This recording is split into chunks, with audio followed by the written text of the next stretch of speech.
E você acha que é por isso que às vezes, pô, a pessoa fica rica, ela consegue um monte de coisa e tal, e mesmo assim ela não se sente completa, ela se sente assim, pô, beleza, vazio. eu posso fazer o que eu quiser, eu tenho dinheiro aqui, não é um problema financeiro mais, mas mesmo assim, cara, não tem alguma coisa faltando. Será que é isso? Eu acho assim? que é o seguinte, cara, não é que vai ter algo faltando, é que sempre haverá algo faltando. Ah, sim, sim. Porque isso é viver. Se tá tudo completo, você faz o quê? Nossa, zerei o jogo e morre. Porque não tem mais nada tem que fazer na platinar, tem que vida. platinar. Você tinha o objetivo de ficar rico. Aí depois que você ficou rico, você olha pra trás e fala besteira. Porque hoje você tem objetivos maiores. Quando a gente resolve um problema, a gente fica pronto para resolver problemas maiores depois. A gente vê isso até no mundo. Hoje a gente fala muito da questão ambiental. Fala, poxa, carros movidos a combustível fóssil, eles poluem.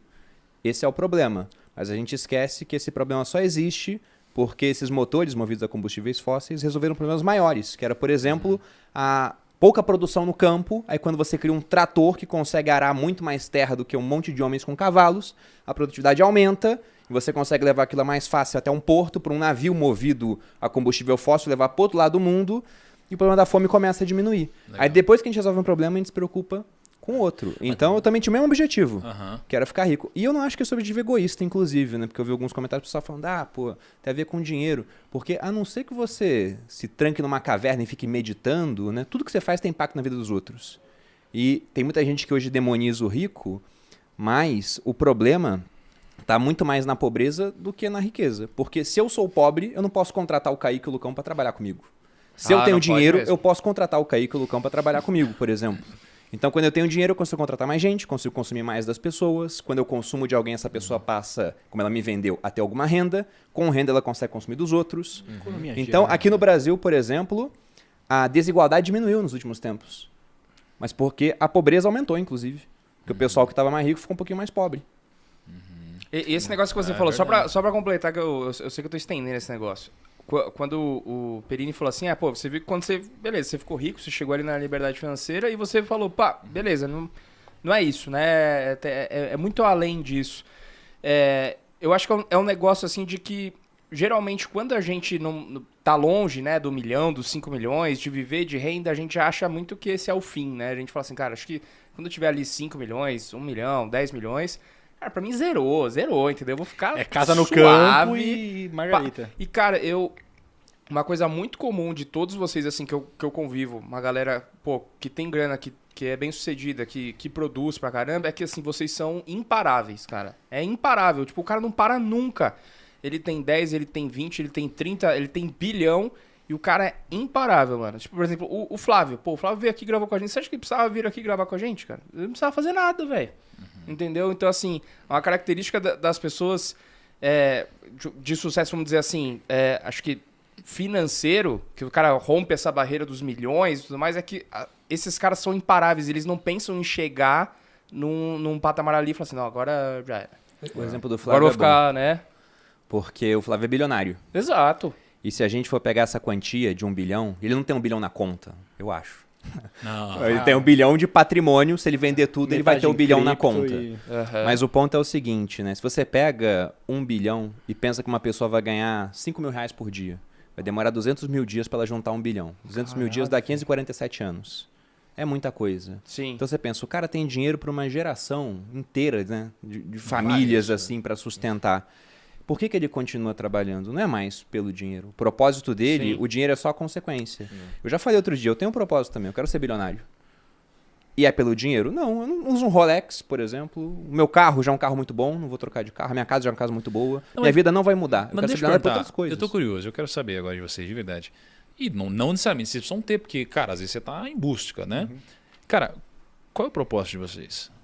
Bom, o meu hoje é... Tem vários, né? Eu quero ter uma família estabelecida, né? Eu quero ver meus filhos crescerem, mas eu quero ser bilionário. Porque para eu ser bilionário, isso significa que o Grupo Primo cresceu muito. E num mercado livre como o nosso, que é o financeiro, a gente só vai crescer muito se a gente atender melhor o cliente. Então a gente fez bem para centenas de milhares para isso acontecer, ou até milhões de pessoas. E se eu ficar bilionário, eu sei que você ficou bilionário, eu sei que vocês também provavelmente vão ter ficado bilionários, ou multimilionários. Né? E o Breno, se ele finalmente entrar aqui no grupo, né, ele converter o patrimônio dele, também. Não, mas esse daí é jogador caro. Ele é difícil, coração duro, esse daí. Não dá. Mas eu tenho esse objetivo. E não é porque vai mudar alguma coisa material na minha vida, porque quase não vai mudar.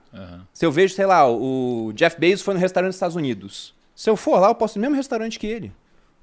Não vai mudar. É porque ele consome igual que eu consumo. É que você tá falando do bilionário, é mais como uma consequência. É que você tá simplificando. Ao invés de falar, meu propósito é, cara, é ajudar as pessoas, é crescer, é causar impacto e tal. Você tá simplificando em. Se eu for um bilionário, eu vou ter feito tudo isso. A maneira de medir, né, de quantificar isso, porque eu quero espalhar o amor. Como é que você mede isso? Só se for amor físico, sabe? Transei com tantas pessoas, espalhei o amor pelo mundo. Agora, se for alguma coisa assim, sentimento é subjetivo. Eu quero fazer o bem, é subjetivo. Agora, se eu sei, olha, respeitando as regras, sem ter uma milícia particular para ameaçar meus concorrentes, sem chegar no governo e conseguir fazer um lobby para eles me darem o monopólio da educação financeira, eu consegui chegar no bilhão, significa que um monte de gente voluntariamente consumiu as coisas que a gente vende porque elas são melhores, na opinião deles, do que dos concorrentes, então fiz bem para as pessoas. Porque do contrário não consumiriam da gente. Então, maneira de medir. É quase que diferenciar o fim dos meios, né? Você pensa em fazer amor ou fazer o bem, é o meio pelo qual você vai chegar a determinado fim. Então, por exemplo, você fala, poxa, cara, eu vou... Você pegar mal que falar, fazer... Enfim.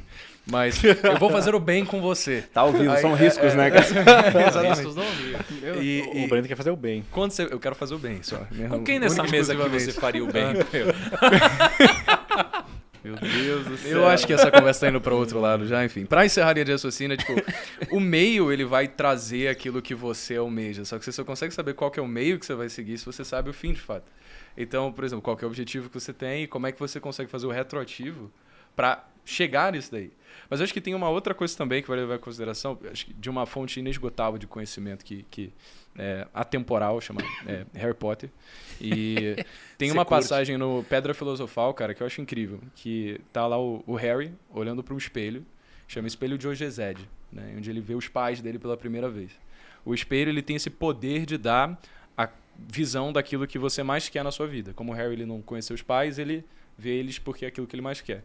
E aí do nada chega o Dumbledore e ele fala, Harry, esse espelho, caso o homem que tivesse tudo na sua vida encarasse para ele agora, ele veria a si mesmo exatamente da forma como ele é. Só que se a gente fizer um exercício breve, como o Perini falou, será que a gente consegue chegar no momento onde a gente fala tipo, tá bom, já deu. Como se você tivesse de boas em simplesmente ficar em casa sem fazer mais alguma coisa porque você já conquistou tudo que você queria. Eu acho que a diferença das pessoas que são imparáveis versus as pessoas que acabam, por exemplo, tendo várias dificuldades mentais por não conseguir ter algum objetivo de fato, sabe? Tipo, cair em depressão e tal. É uma mentalidade mais de crescimento versus uma mentalidade de meta. Porque se você só tem uma meta e depois você cumpre ela, por exemplo, eu quero ter um carro, uma casa, você bate isso e aí?